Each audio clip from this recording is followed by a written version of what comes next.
네. 이제 2시 됐으니까 강의 시작하도록 하겠습니다. 예, 오늘 특강을 맡게 된 임현진 공인노무사입니다. 반갑습니다. 네.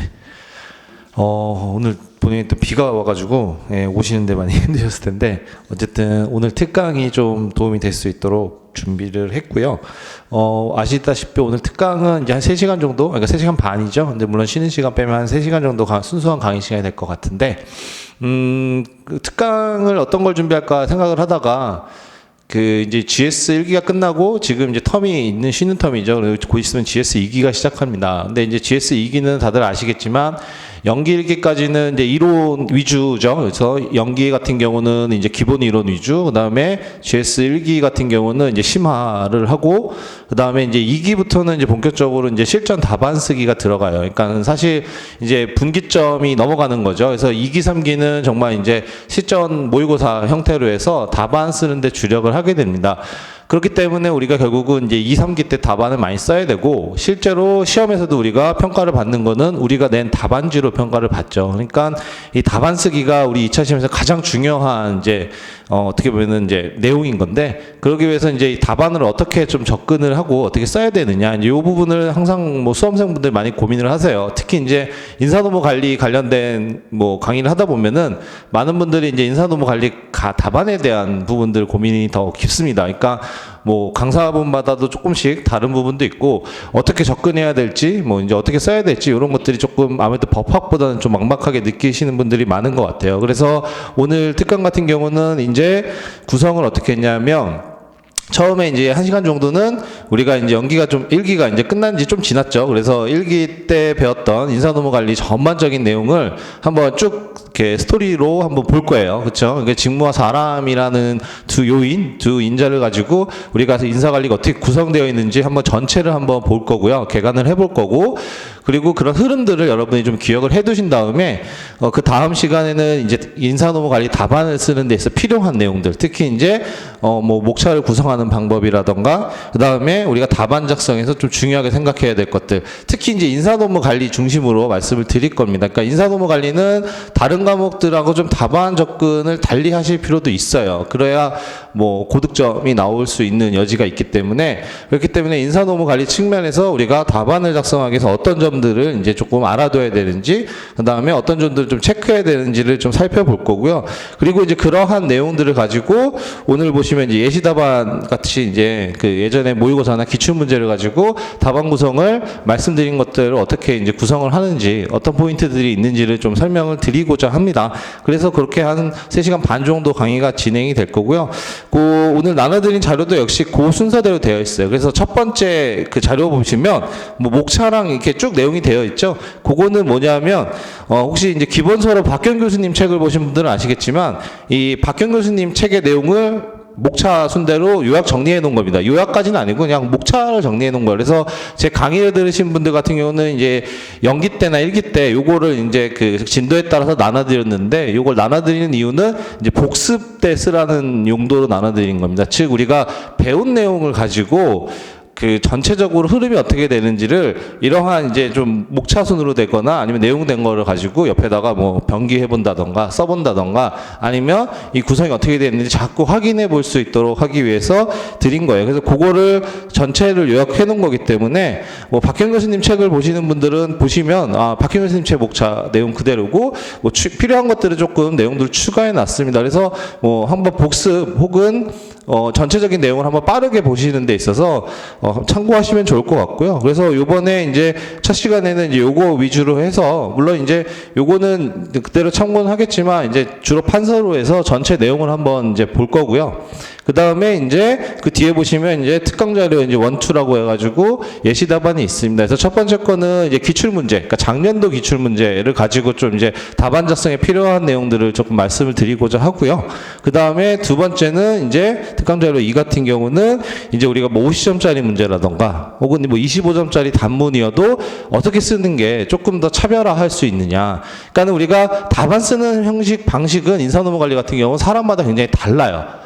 그렇죠. 그리고 우리가 기본적인 내용을 알고는 있지만 이걸 어떻게 구성하느냐, 이제 여기서부터 차이가 오는 거거든요. 그래서 이제 그런 부분들을 조금 예시 답안을 통해서 설명을 드리면서 좀 답안 작성의 감을 잡으실 수 있도록 강의를 좀 준비했다고 보시면 될 것 같습니다.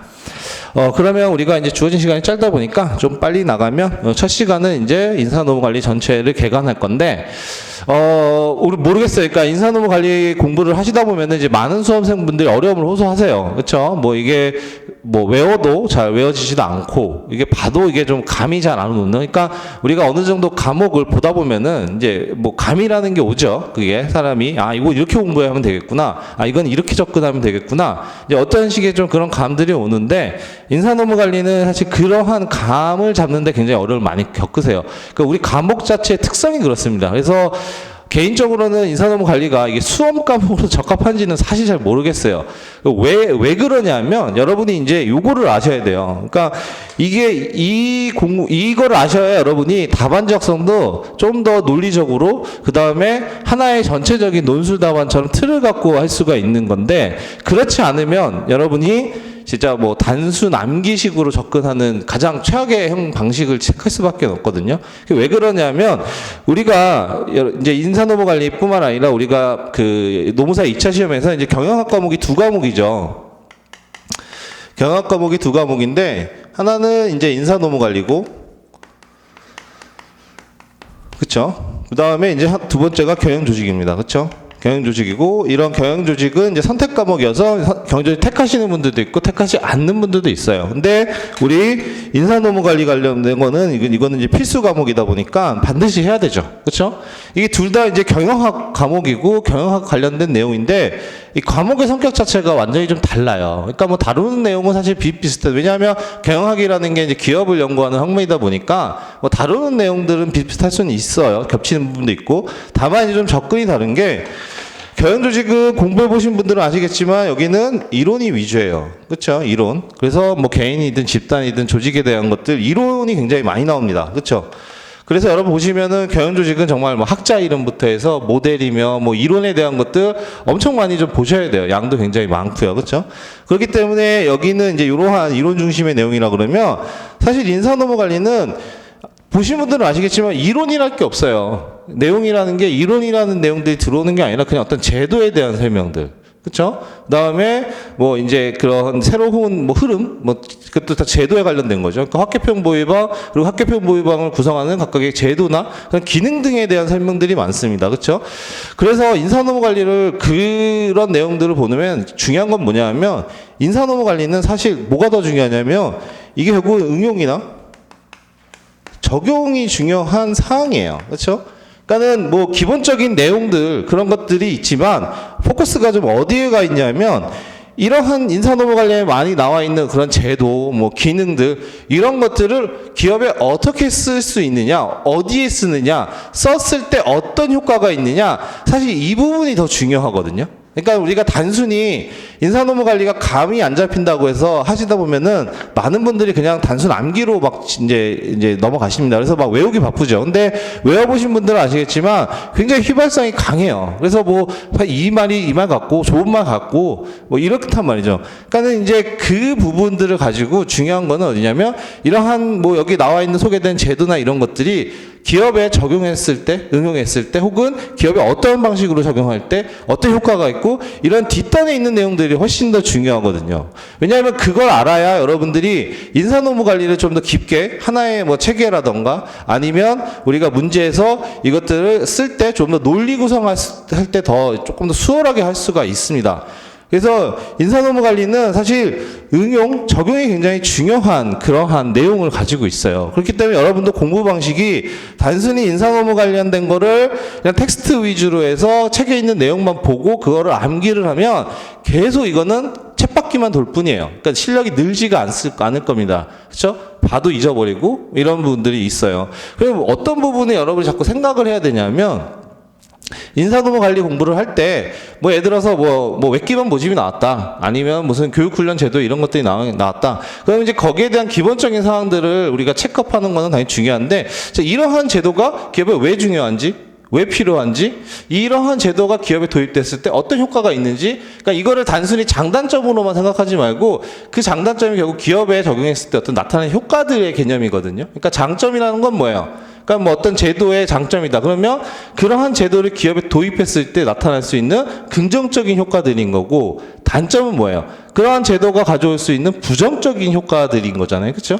이런 식으로 응용과 적용에 좀 더 포커스를 둬서 여러분이 좀 사고를 하면서 책을 봐야 되는 측면이 있어요. 그래서 인사노무 관리를 공부할 때는 항상 왜라는 거를 여러분이 왜 이러한 내용들이 나왔는지, 왜 이러한 주제가 나왔는지, 왜 이러한 제도가 필요한지, 좀 이러한 생각을 좀 평소에 많이 해두시는 게 좋습니다. 그래야 인사노무 관리가 이게 뜬구름 잡는 학문으로 느껴지지 않아요. 그러니까 왜?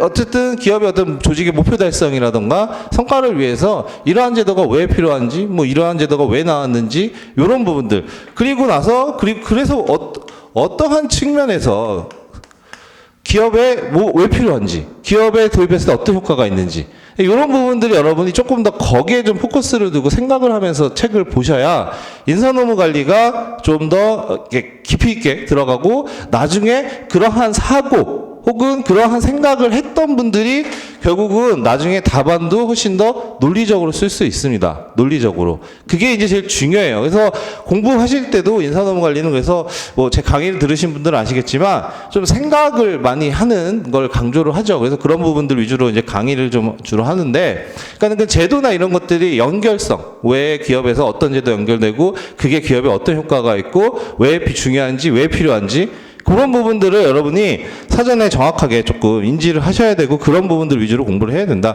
사실 이런 부분들을 여러분이 잘 체크를 해둬야 이게 답안에서 다 논리로서 여러분들이 구성할 수가 있어요. 답안에 하나의 논리로서. 그렇죠? 그러니까 근거 있는 답안, 이런 것들을 쓰는 데 있어 이러한 사고가, 훈련이, 트레이닝이 되어 있어야 여러분들이 조금 더 그 내용들을 그냥 단순하게 단문이라고 해서 단문을 정말 단문처럼 물어보는 것만 단문처럼 쓰는 게 아니라 거기에 여러분이 생각을 하나 더 얹혀서, 물론 그게 여러분의 창작이 아니겠죠. 그러니까 교과서에 다 나와 있습니다. 그런 것들이 묻혀져 있을 뿐이지, 그런 것들을 해서 이런 논리로서 구성할 수 있고, 그러한 논리를 가지고 좀 더 근거 있는 답안을 쓸 수 있는 핵심이 되는 거예요. 그래서 뭐 지금 이제 비록 이제 1기가 다 지나긴 했지만 아직도 늦지는 않았습니다. 여러분들이 이미 기본적인 사항들은 2번 정도 이제 우리가 회독을 했기 때문에 내용들은 아세요. 그렇죠? 그럼 이제 그런 내용들을 가지고 조금 이제 곱씹어 볼 필요가 있는 거죠.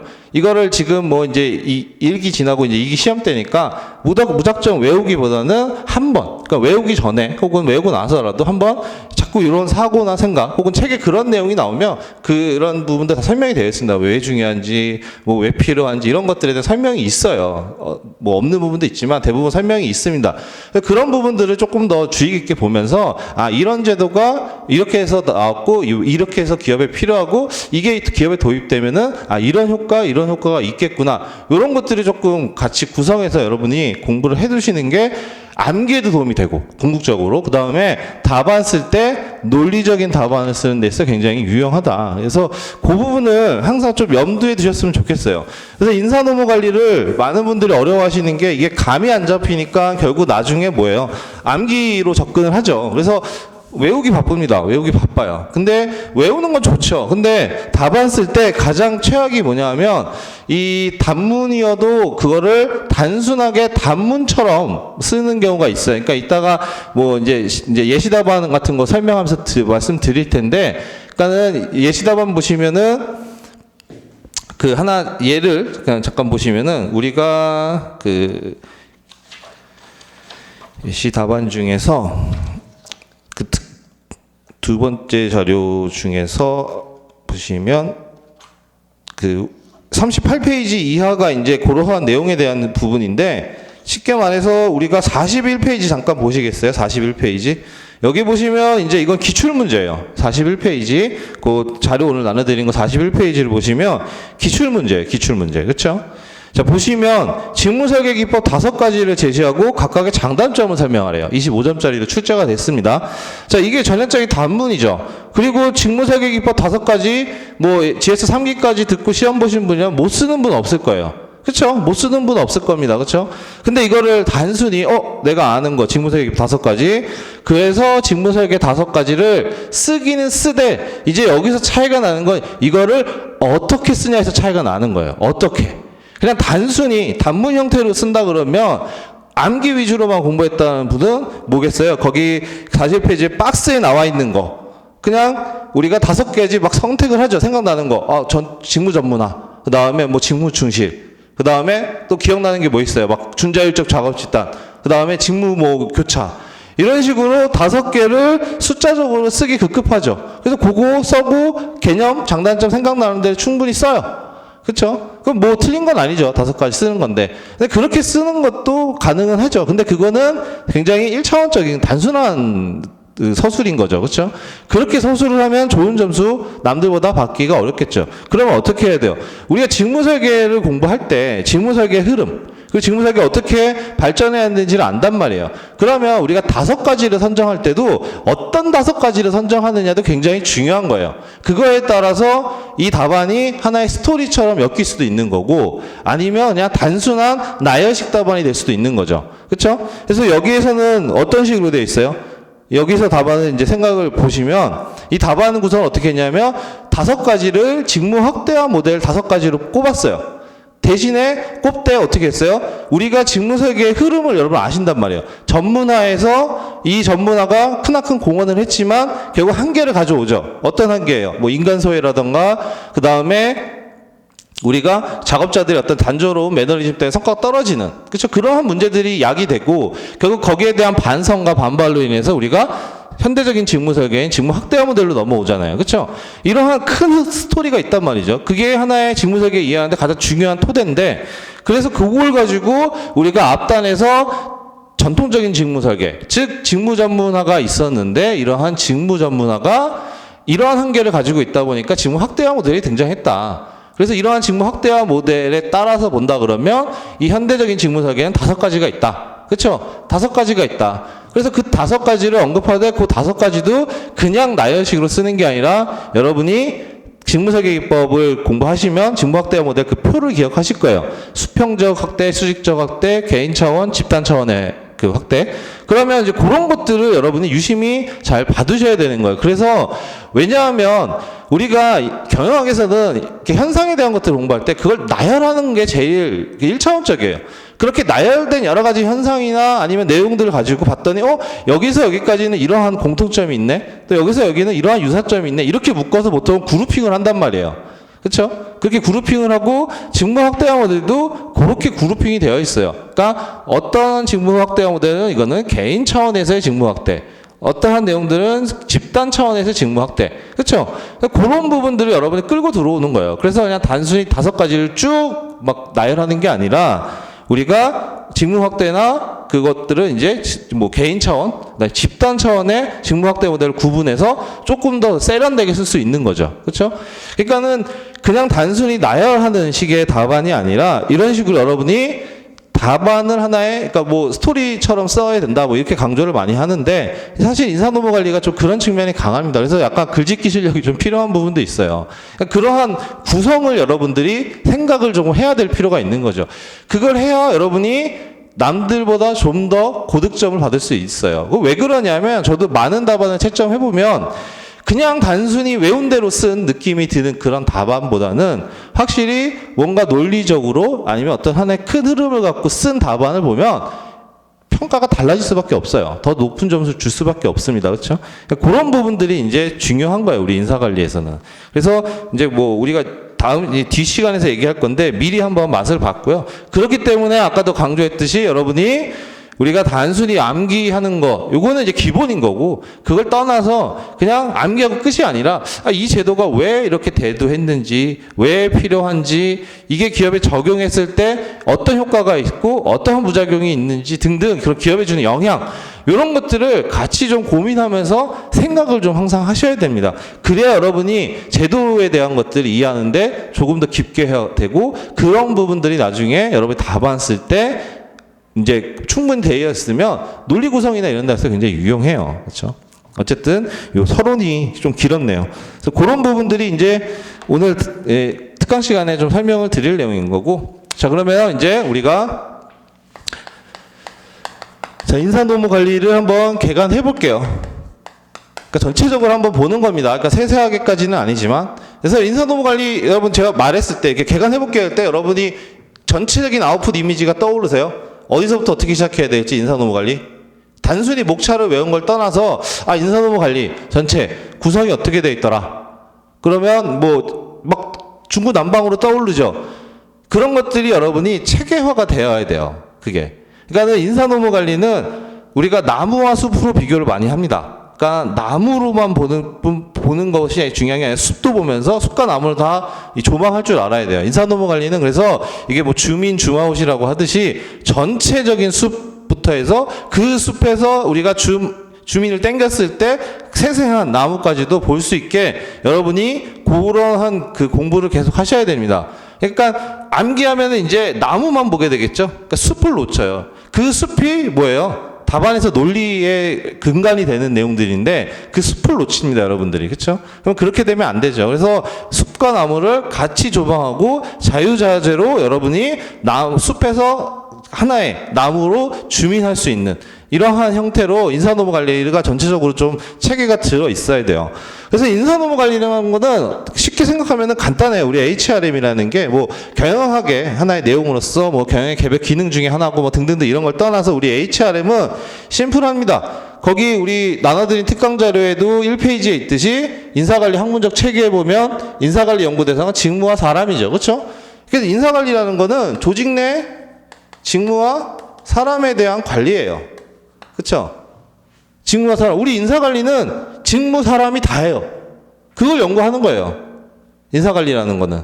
그렇죠? 물론 이제 더 넓게 보면 조직이나 이런 것들이 들어오겠지만 그건 이제 경영조직에서 다루는 거고 우리 인사관리는 인적 자원에 대한 거잖아요. 인적 자원. 그러니까 인적 자원인 사람. 그리고 이 사람에게 뭘 시켜야 돼? 일을 시켜야 되죠. 직무가 있어야 되는 거고 그 직무를 어떻게 관리하느냐도 우리 인사관리의 영역입니다. 그래서 우리 HRM이라는 거는 직무와 사람에 대한 관리인 거고, 그렇죠? 그리고 궁극적으로 이러한 직무와 사람 간에, 그러니까 결국은 우리 조직에서 일이 돌아간다는 거는 일이 된다는 거, 사업이 된다는 거는 개별적으로 보면 뭐예요? 각각의 일들이 있고 그 일을 담당할 사람을 뽑거나 배치 전환해서 일을 시키는 거죠. 그렇죠? 그렇죠. 그렇게 해서 해야 우리가 뭐야? 사업이 돌아가는 거고 돈을 벌 수 있는 거잖아요. 그렇죠? 그러니까 직무와 사람에 대한 거고 결국은 해당 직무에 사람을 앉혀. 그러니까 선발을 하던 배치를 시켜야 되는 거죠. 즉 사람과 직무가 어떻게 돼요? 만나야 돼요. 그렇죠? 그러면 만날 때 어때요? 우리가 뭐 연인 사이에도 이게 서로 이제 맞는 적합도 이런 것들이 있듯이 우리 잘 맞는다. 사람과 사람 사이 똑같죠. 직무와 사람도 어떻게 해야 돼요? 우리가 이거를 fit이라고 얘기를 하죠. 적합성. 즉 직무와 사람 간에 우리가 적합성도 우리가 확보를 해야 돼요. 왜냐하면 A라는 직무가 있으면 그 A라는 직무를 가장 잘 할 수 있는 사람을 우리가 선발하거나 배치 전환해서 그 일을 맡기는 게 어떻게 보면 가장 합리적인 거죠. 예를 들어서 A라는 직무에 뭐 우리가 분석을 했더니 A라는 직무라는 일들이 하는 일을 쭉 보니까 적어도 이 일을 하기 위해서는 뭐 어떠한 특정한 학문에 뭐 석사 이상의 자격이 필요해요. 그리고 뭐 리서치 해본 경험도 있고 뭐 등등등 이러한 자격 요건들이 있단 말이에요. 그렇죠? 그러면 그런 자격 요건을 충분히 갖춘 경험도 갖춘 그러한 사람 또 더 나아가서 그 일을 굉장히 하고 싶어하는 사람에게 일을 맡긴다 그러면 어떻게 해요? 우리가 그냥 아무나 안 치는 것보다는 더 좋은 성과를 낼 확률이 높겠죠. 그거를 우리가 직무와 사람 간에 뭐예요? 적합성을 확보한다 그러는 거고 우리가 인사관리를 아주 잘해서 직무에 대한 것도 사전에 직무 분석이나 직무 평가를 통해서 잘 파악하고 있고 그 다음에 뽑을 때 사람에 대한 그러한 뭐 역량이라든가 그러한 기본적인 태도라든가 이런 것들을 검증을 잘해서 우리가 이 직무를 가장 잘할 것 같은 사람을 선발하거나 혹은 배치 전환시켰단 말이죠. 그래서 적합성을 최대한 확보했다. 그러면 궁극적으로 결과는 어떻게 될까요? 이 사람이 그러면 맡아서 일을 해요. 그러면 직무 성과가 나겠죠.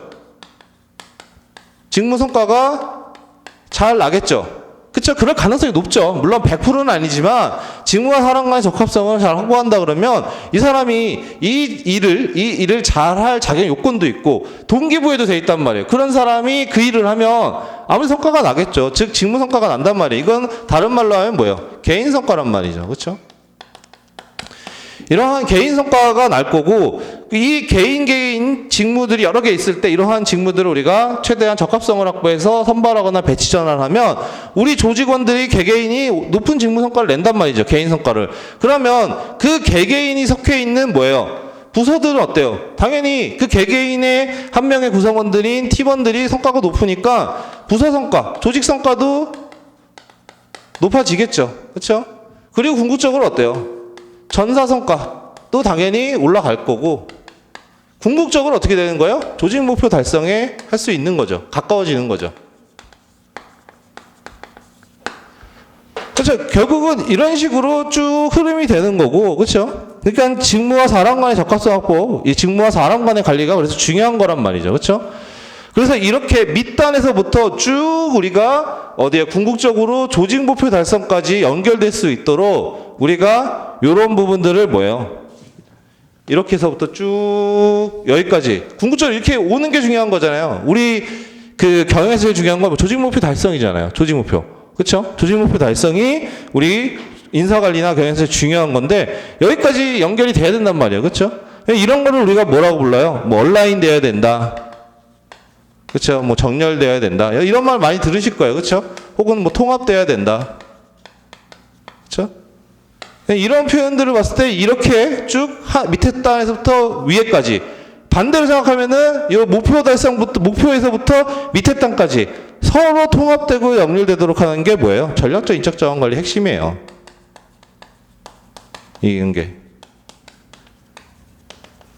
그래서 이걸 하기 위해서 뭐 평가는 어떻게 하고 뭐 직무는 어떻게 하고 뭐 이런 부분들이 쭉 나오는 건데 결국은 요게 하나의 그냥 큰 흐름인 겁니다. 요거는 여러분이 뭐 외우실 필요는 없고 그냥 이런 식으로 우리가 인사관리가 크게 구성이 되어 있구나. 흐름이 이렇구나. 요 정도만 기억해 두시면 돼. 이거를 뭐 외워서 우리가 뭐 답안지에 쓸 일은 없어요. 그냥 어떤 우리가 하나의 플로우로 본다 그러면 HRM에서부터 해서 궁극적으로 조직 목표 달성이라는 요 내용 흐름을 본다 그러면 이러한 과정을 거쳐서 이러한 메커니즘을 거쳐서 여기까지 오게 만드는 거예요. 그게 중요한 겁니다. 그러한 구조, 메커니즘을 만들어내는 게 그걸 강조하는 게 이제 전략적 인적 자원의 핵심적인 내용인 거고. 그래서 이런 부분입니다. 자, 그래서 보시면 이제 여기까지 이제 플로우로 한번 메커니즘이라고 생각을 해 보시고 자, 그렇게 되면 이제 시작점이 이제 뭐예요, 우리가? 그죠? 요 직무와 사람에 대한 것들이 그만큼 중요한 거고, 여기서부터가 시작이 되는 거죠. 이게 우리 인사관리의 기본적인 내용인 겁니다. 그렇죠? 그리고 이제 뭐예요? 그 직무와 사람 간에 대한 거고, 관리니까, 뭐 이제 그 내용들이 여기서부터 이제 파생이 되는 거죠. 자, 뭐예요? 직무에 대한 관리. 직무. 사람에 대한 관리. 이렇게 되겠죠. 직무와 사람에 대한 관리니까. 자, 그러면 직무에 대한 거 우리가 뭐예요? 배우는 거? 직무 관리죠. 그래서 박경희 교수님 책에서는 뭐가 제일 먼저 나와요? 우리가 앞에서 뭐 인사의 학문적 체계, 뭐 기본적인 뭐 이론사 이런 거 다 끝나고 이제 우리 핵심이 되는 이제 기본적인 내용이 되는 가장 첫 번째 나오는 게 직무 관리예요. 왜? 인사관리라는 건 직무와 사람에 대한 아니고 그다음에 직무에 대한 관리를 우리가 살펴봐야 되겠죠. 그게 이제 우리 HRM의 세부적인 활동 내용들이니까. 자, 직무 관리입니다. 그렇죠? 이 직무 관리는 어떻게 구성이 되어 있어요? 직무 관리. 그러니까 여러분이 이게 머릿속에 자꾸 그려져야 돼요. 그렇죠? 아, 직무와 사람에 대한 관리, 사람의 적합성 확보 이런 것도 기억하시면서 자, HRM이라는 게 직무와 사람에 대한 관리. 그러면 직무에 대한 관리로서 우리가 다루는 내용들이 뭐예요? 이제 이거 박경 교수님 저 기준으로 보는 거니까 물론 이제 다 다른 3인 공전에 얘도 포함이 되어 있습니다. 근데 어차피 다 똑같은 내용이에요, 사실. 그렇죠? 직무 관리에는 뭐가 나와요? 직무 설계. 그다음에 직무 분석. 그다음에 직무 평가가 나옵니다. 그렇죠? 그러니까 뭐예요? 우리가 인사관리에서 주요한 요인인 직무에 대한 관리를 구성하는 개별 활동들 가장 대표적인 게 직무 설계, 직무 분석, 직무 평가라는 거예요. 그렇죠? 이렇게 구성이 되어 있죠. 그렇죠? 자, 여기서 내용들 뿐만 아니라 이제 그러면 개별적으로 더 들어가면 자, 직무 설계는 어떻게 구성이 되어 있어요? 직무 설계 내용이 뭐가 나와요? 직무 설계에는 여러분이 보시면 직무 구조 설계에 대한 설명이 나오고요. 그쵸? 그 다음에 박경 교수님 저에서는 이제 직무 과정 설계를 설명하고 계십니다. 그 다음에 그 박경 교수님은 이제 근무 시간 설계도 여기다 넣어서 설명하고 계시죠. 왜냐하면 박경 교수님은 이 직무 설계를 뭘로 정의해요? 광의의 의미의 직무 설계로 정의하기 때문에 이렇게 좀 크게 설명을 하세요.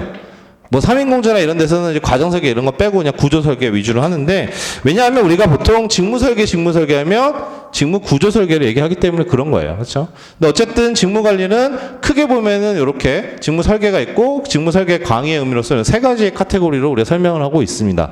그렇죠? 자, 요게 여러분이 머릿속에 그려지고 여러분이 스스로 그릴 수 있어야 돼요. 이거를. 왜냐하면 이게 결국은 우리가 나무와 숲을 볼 수 있는 그 방법이에요.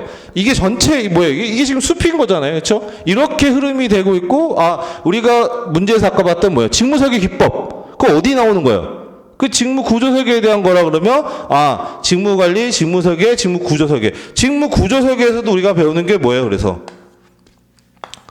처음에 전통적 직무 설계 배운단 말이죠. 그렇죠? 전통적 직무 설계 뭐예요? 직무 전문화죠.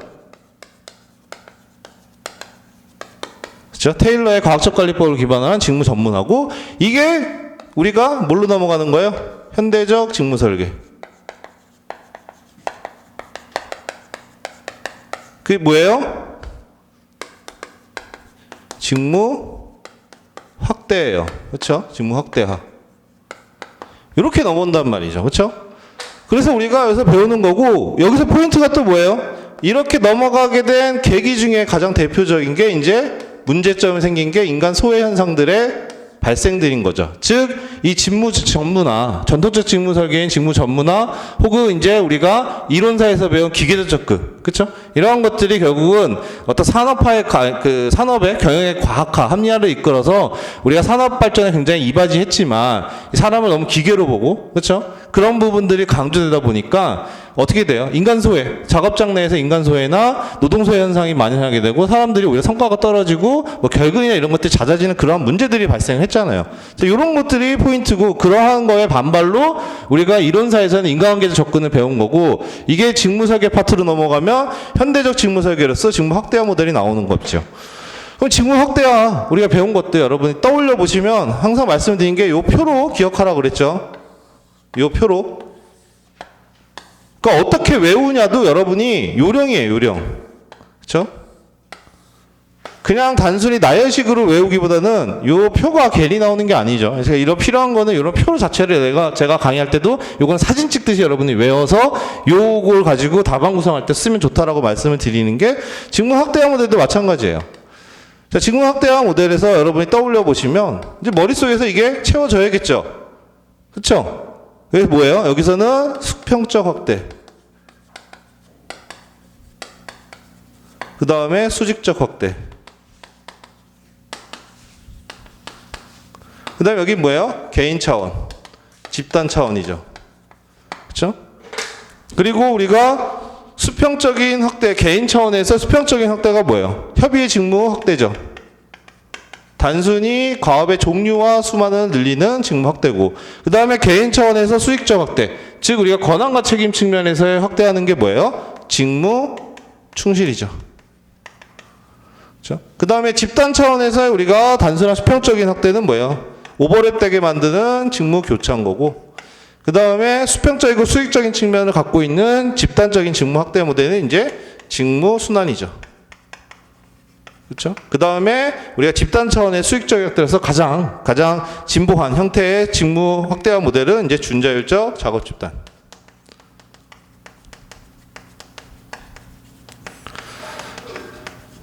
그렇죠? 그래서 이렇게가 이제 구성이 되어 있는 게 확대화 내용이죠. 그래서 이런 거는 기본적으로 다 아시잖아요, 그렇죠?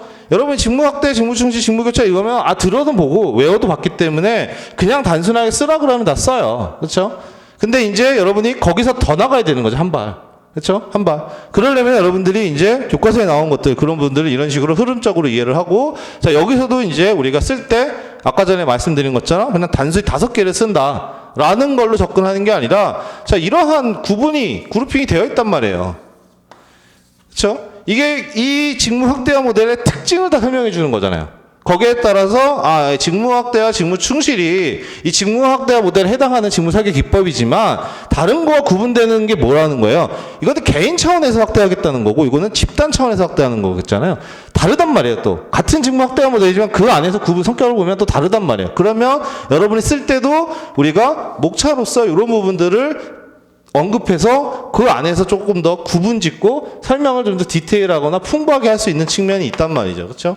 그래서 요렇게가 이제 하나의 내용이 되는 거고 흐름이 되는 거죠. 그래서 항상 강조드리지만 여러분이 그냥 이런 직무 확대와 직무 충실 이거 낱개로 보고 요거 그냥 외우거나 개념 장단점 외우는 거 요거는 기본이지만 그걸 떠나서 이렇게 크게 그룹핑이 되어 있거나 아니면 분류가 되어 있으면 그런 것들을 여러분이 잘 좀 봐두시고 그러한 내용들을 가지고 이걸 답안에 어떻게 하면 조금 요걸 더 이제 구성할 수 있을까 이걸 고민하셔야 되는 거예요. 그러니까 직무 설계 기법 5개를 언급해라 그러면 이 사람마다 이제 공부 수준이나 이해도에 따라 다 다를 거란 말이죠.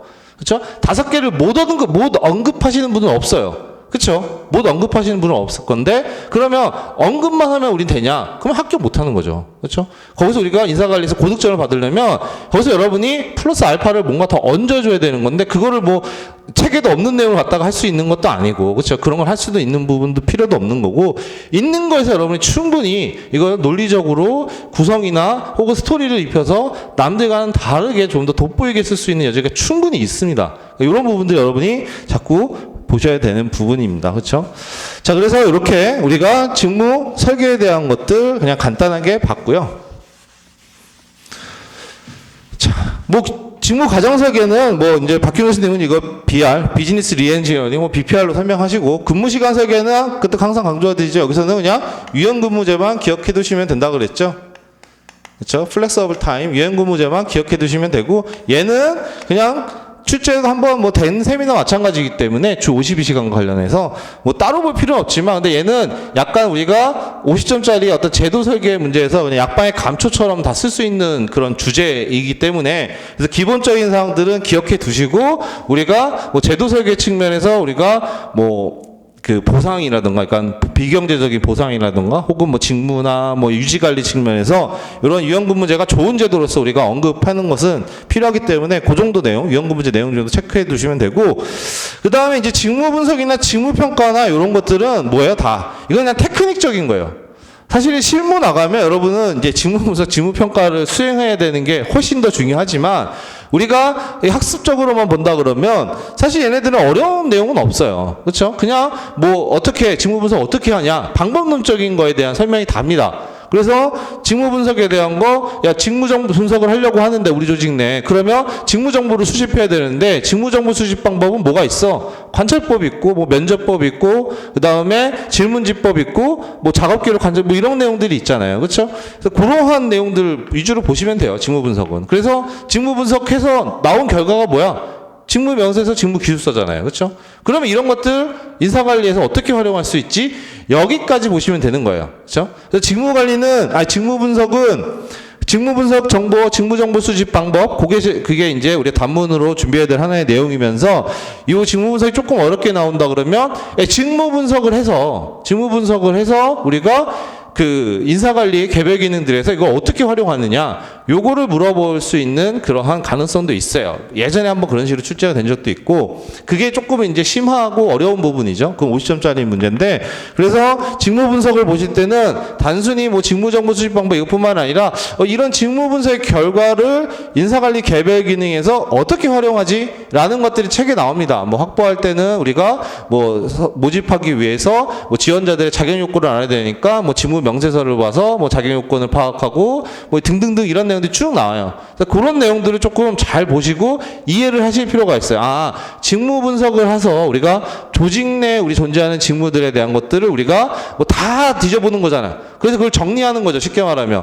백과사전처럼 각 개별 직무마다 기술서 명세서, 그러니까 직무 내용이 뭔지, 자기 요건이 뭔지를 다 정리해서 그걸 가지고 인사관리에서 어떻게 활용하느냐 그것까지 여러분이 공부를 해두셔야 됩니다. 반드시 그게 중요해요. 그리고 그런 직무분석의 결과물을 우리가 각 인사관리 개별 기능에서 활용하는 그런 모습들이 뭐예요? 그게 직무중심의 인사관리예요. 쉽게 말하면 직무중심의 인사관리의 실체가 바로 그러한 내용들, 활용 방안에 대한 내용들과 일맥상통한 거이기 때문에 그거 보시고요.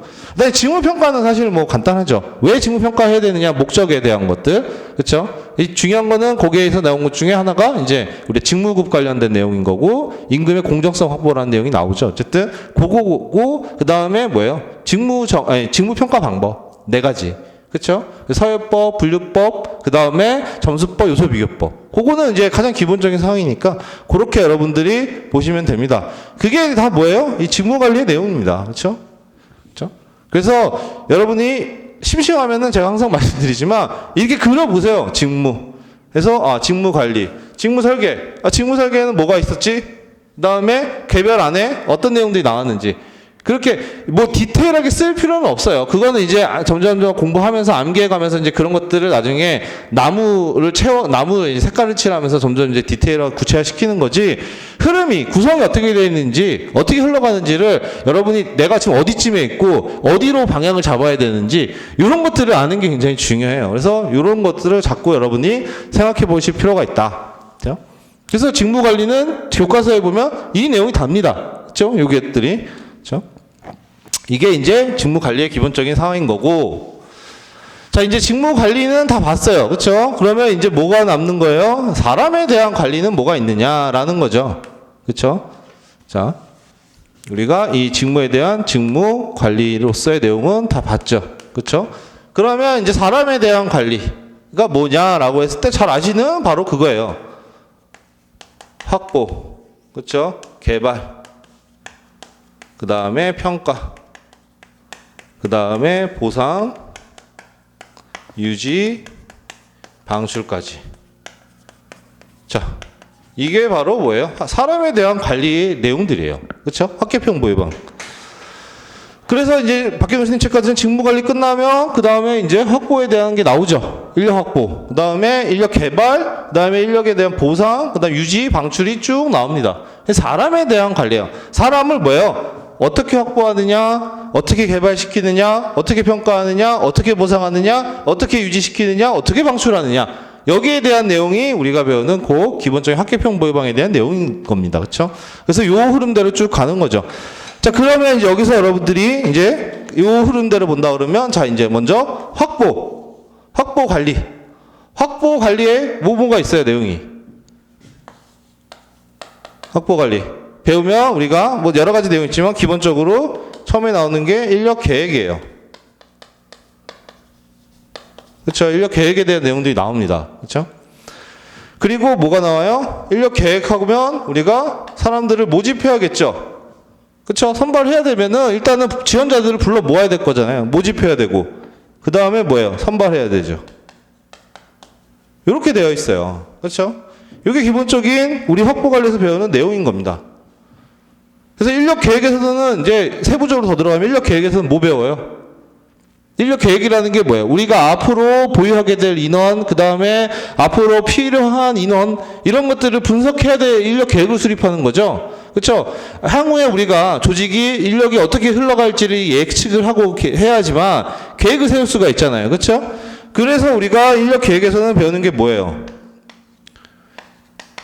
인력의 공급, 인력에 대한 수요, 그 다음에 공급 예측에 대한 것들을 배우죠. 여기서. 왜냐하면 인력 계획을 수립하려면 우리가 앞으로 향후 10년간 보유하게 될 인원, 뭐 정년퇴직하는 사람들은 앞으로 몇 명이며, 이직률을 계산했을 때 앞으로 떠나갈 사람들이 몇 명이며, 그리고 신규 채용할 인원들은 몇 명이며, 우리 사업 구조나 전략상 앞으로 어떻게 인력이 필요한 건지 등등등 종합적으로 검토해서 이 예측이나 이런 것들을 통해서 계획을 수립해야 되는 거잖아요. 그래서 우리가 인력 계획 측면에서 나오는 가장 중요한 게 인력 수요 및 공급에 대한 예측이고, 그리고 거기서 예측 기법들을 배우는 거잖아요. 그렇죠? 특히 인력 인력의 수요나 공급 예측 중에 뭐가 항상 중요하다고 말씀드리죠? 이 수요 예측이 제일 중요하다고 말씀을 드리죠. 인력에 대한 수요 예측이 기업의 입장에서는 적정 인력이기 때문에 우리가 인력 수요 예측이 훨씬 더 중요하다고 말씀을 드리고 있습니다. 그렇죠? 그래서 여기 인력 예측에 대한 것들 기법들 나오고 그 기법들에서 이제 더 나아가서 나오는 게 뭐예요? 우리가 인력에 대한 수요나 공급을 예측을 해보면 우리가 인력이 앞으로 얼마나 필요하고 덜 필요하고 뭐 이런 것들이 나오죠. 그거를 우리가 인력 수급의 불균형이라고 한다고 말씀을 드렸습니다. 즉, 요걸 조금 더 간단히 설명하면 인력 수요 예측, 그렇죠? 그 다음에 인력 공급 예측. 자, 기업에서 인력 수요를 예측하고 공급을 예측하면 이 예측을 했을 때 항상 뭐가 발생한다 그랬어요? 갭이 발생한다 그랬잖아요. 우리가 필요로 하는 인원과 보유하는 인원들에 항상 갭이 발생을 합니다. 그게 많든 적든 어떤 갭이 발생하는데 이 갭을 뭐라고 불렀어요? 인력 수급의 불균형이라고 말씀을 드리잖아요. 그렇죠? 인력 수급의 불균형이다.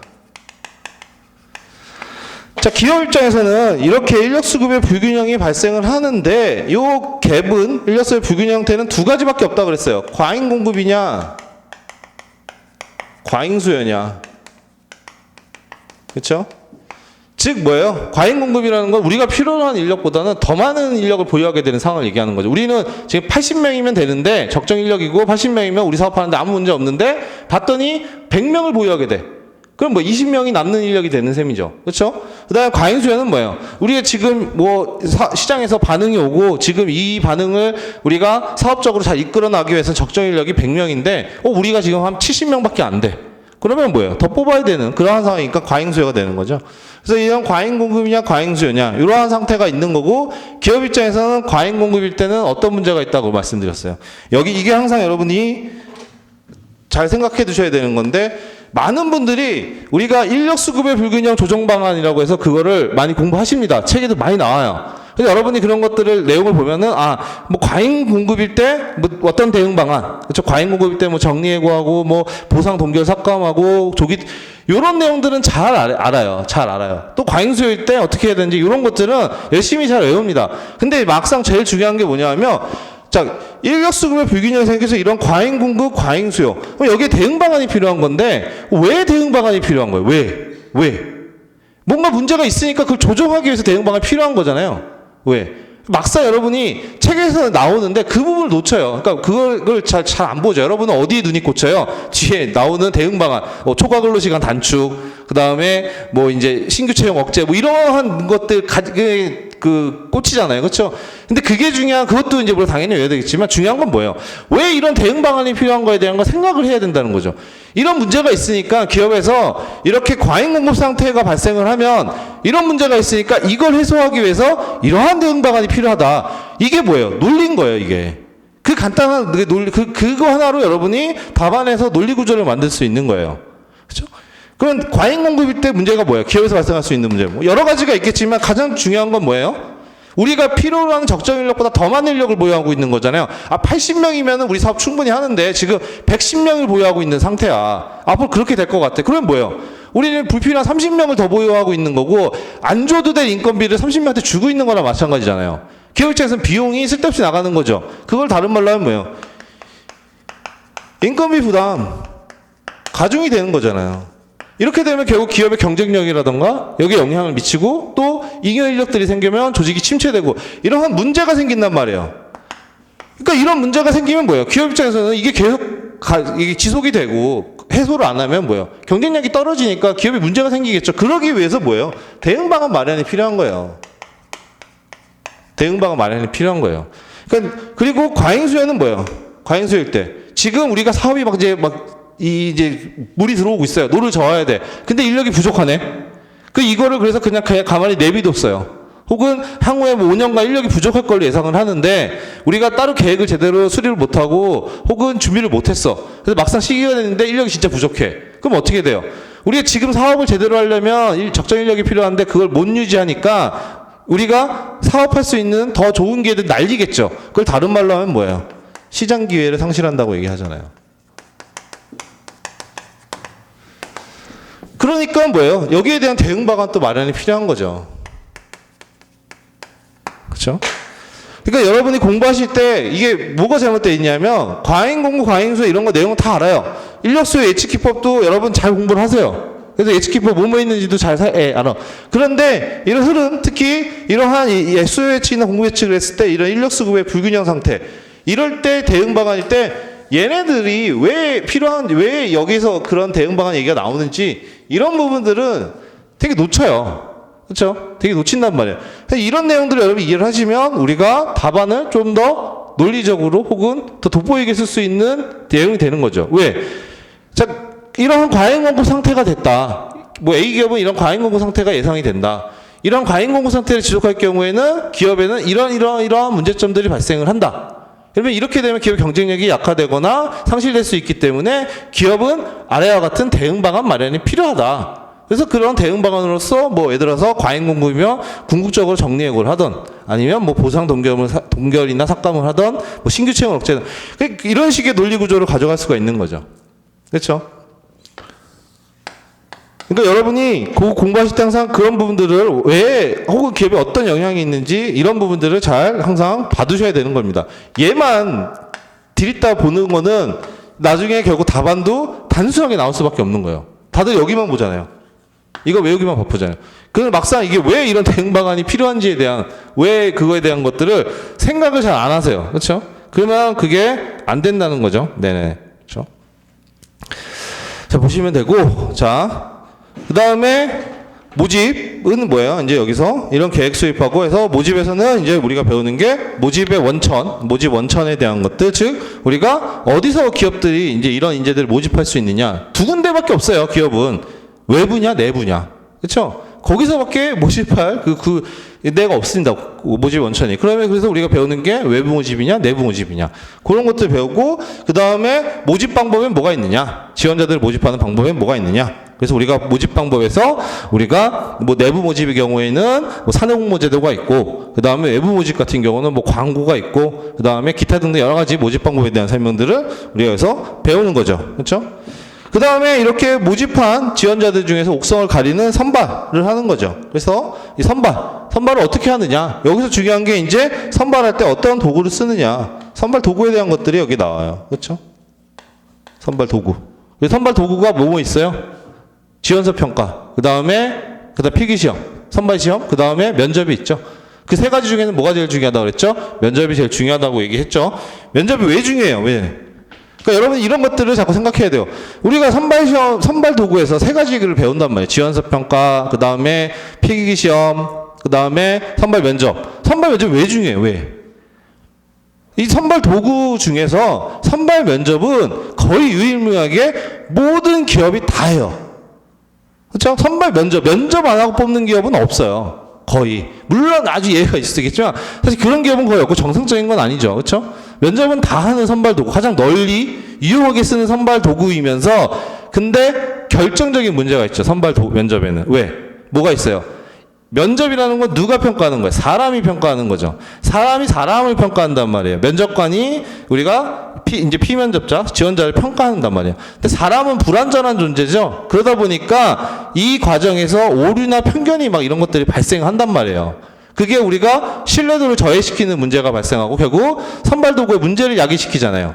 그러니까 구조적으로도 이 선발 면접이라는 게 기업들이 모두 널리 활용하고 굉장히 유용한 선발 도구지만 이 구조상 사람이 평가를 하기 때문에 거기에 따른 문제점이 있단 말이에요. 신뢰도를 저하시키는 오류나 편견 이런 등등.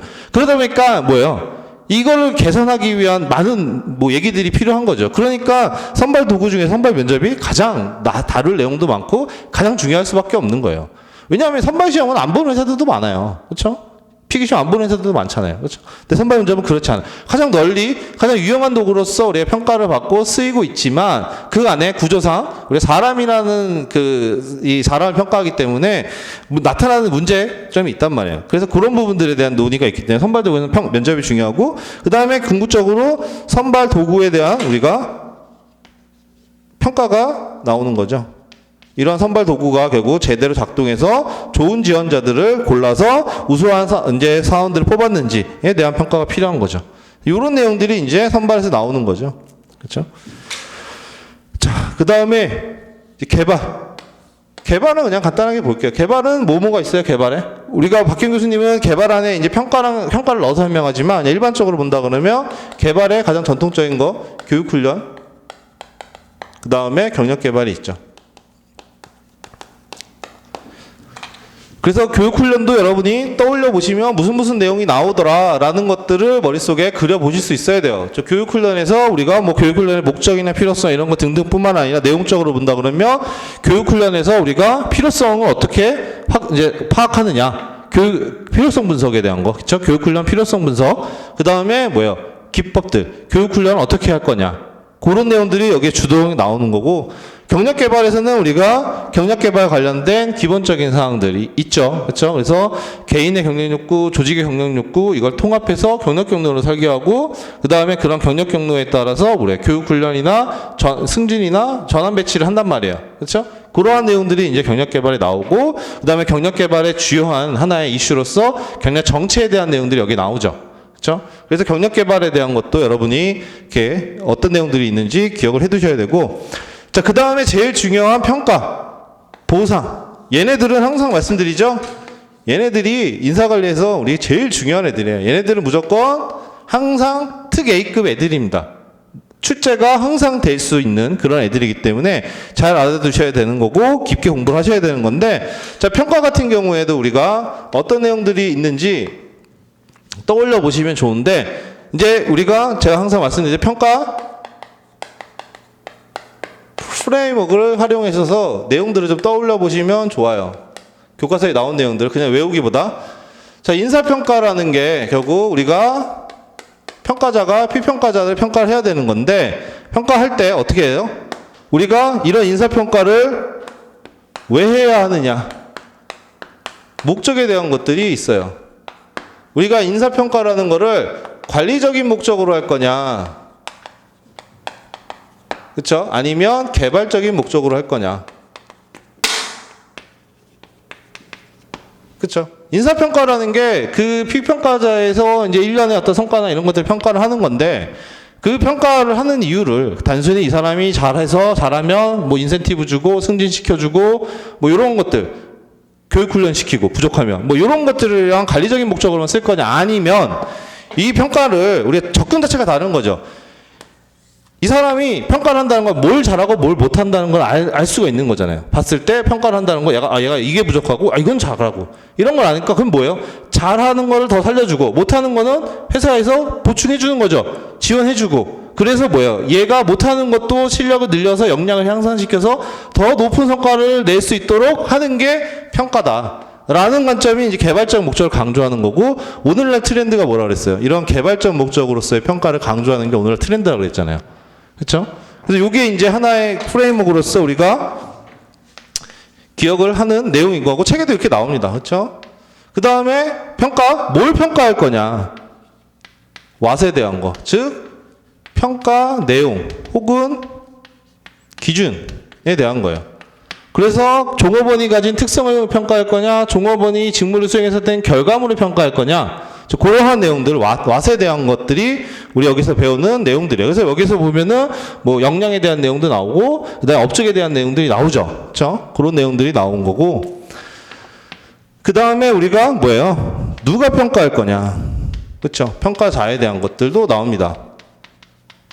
여기서 제일 중요한 내용 중에 하나가 뭐예요? 평가자에서 우리가 관련돼서 제일 중요한 이슈가 다면평가에 대한 내용인 거죠.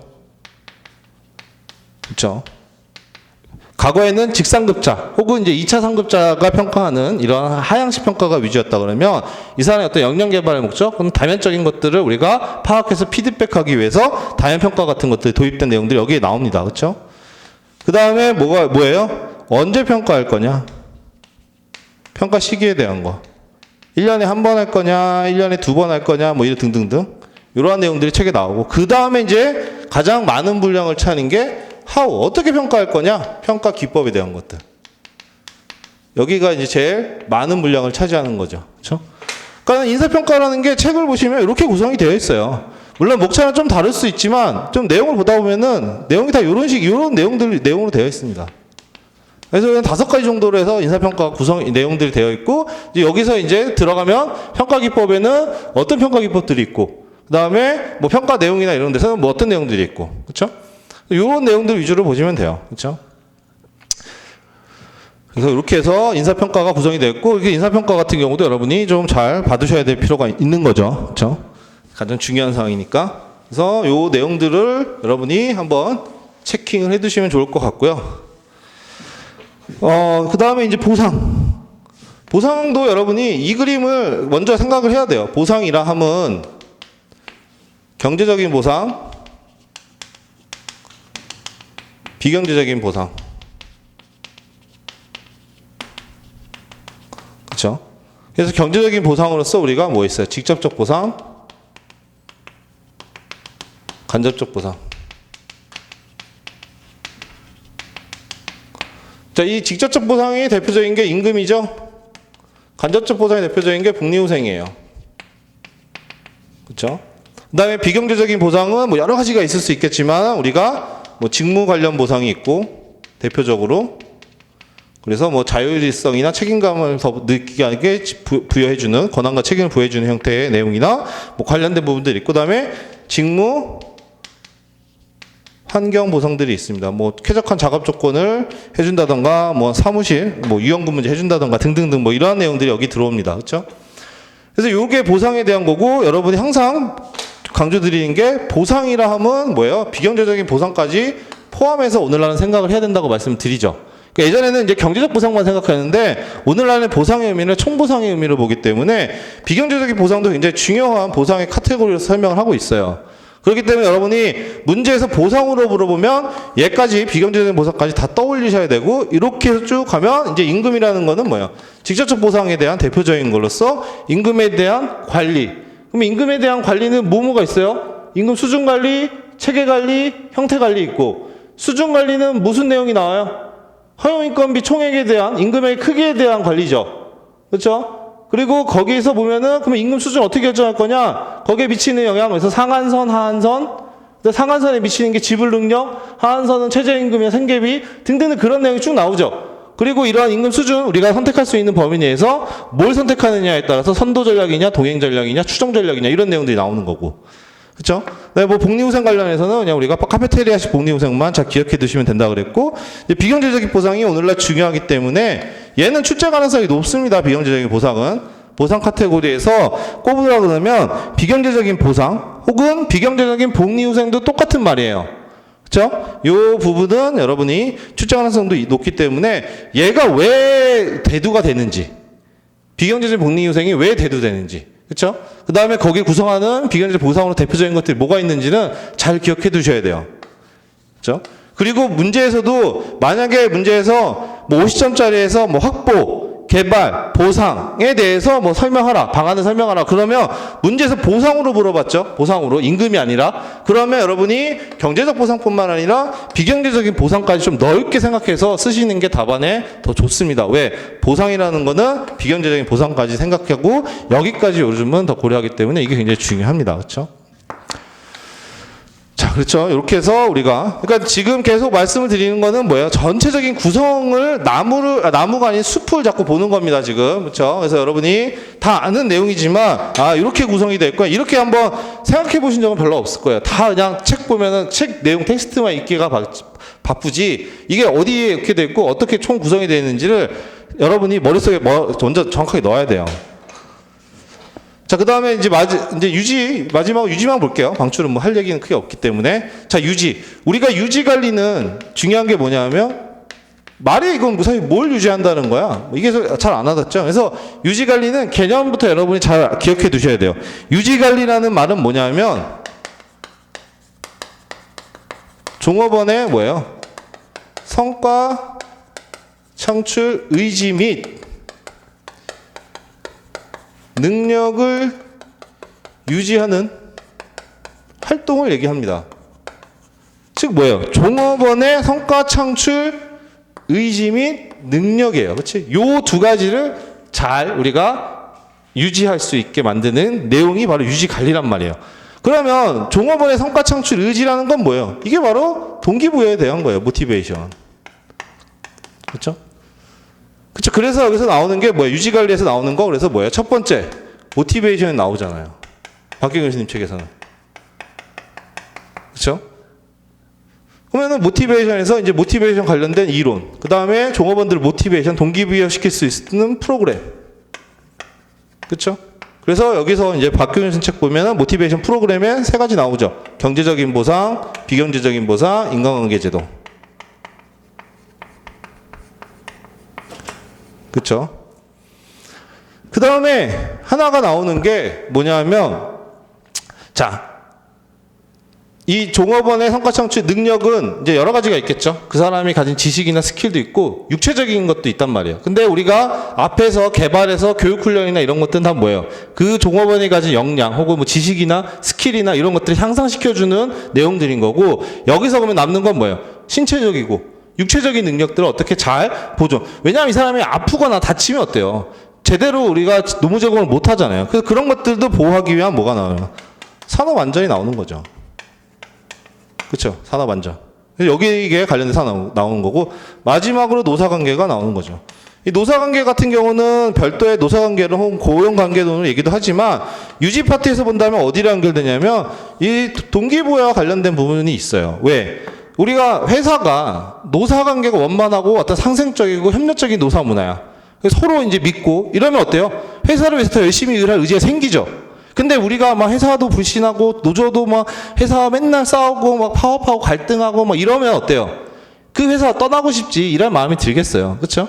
그런 측면에서 이런 의지, 동기부여 관련된 측면에서도 노사관계가 영향이 있기 때문에 노사관계가 여기에 들어와 있습니다. 그렇죠?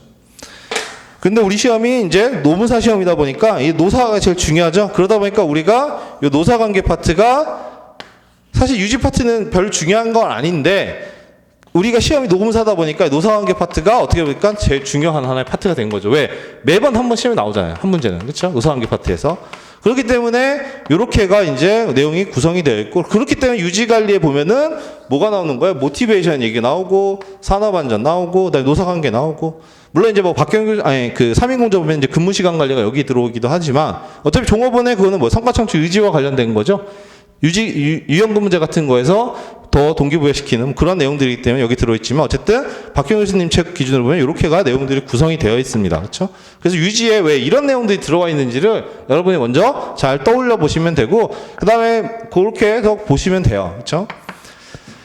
이렇게가 이제 큰 틀에서의 흐름이다. 그렇죠? 그래서 여러분이 뭐 지금 이제 뭐 짧은 시간 내에 이걸 더 자세하게 보기는 어렵고 전체적 흐름만 봤는데 요렇게가 구성이 되어 있다. 그래서 여러분이 공부를 하실 때 먼저 내가 보는 지금 이 파트에는 큰 덩어리들이 어떻게 구성이 되어 있고 그 안에 내용들, 그러니까 하나의 제도 요거만 보는 게 아니라 이 제도가 어느 파트 어디에 들어있는지 어디에 있는지를 여러분이 주소를 잘 기억해 두셔야 돼요. 왜냐하면 그게 나중에 답안 쓸 때 유용하게 쓰입니다. 특히 브리타 같은 거 나올 때 여러분이 그 주소를 잘 기억하던가 연결성을 찾으면 브리타 같은 거 대비까지는 아니지만 써낼 수 있는 틀은 잡을 수가 있어요. 그건 이따가 이제 말씀을 드릴게요. 어쨌든 이렇게 해서 짧으면 짧은 시간 이제 어떤 특강의 내용이라던가 그 다음에 우리가 전체 인사관리 내용을 한번 빠르게 한번 흐름을 봤습니다. 그래서 요 흐름 제가 강조한 부분들 있죠. 이런 것들을 잘 떠올려 보시고 이제 두 번째 시간에는 우리가 답안 작성과 관련된 직접적인 내용들을 좀 말씀을 드릴게요. 그러면 좀 10분 정도 쉬었다가 하도록 하겠습니다.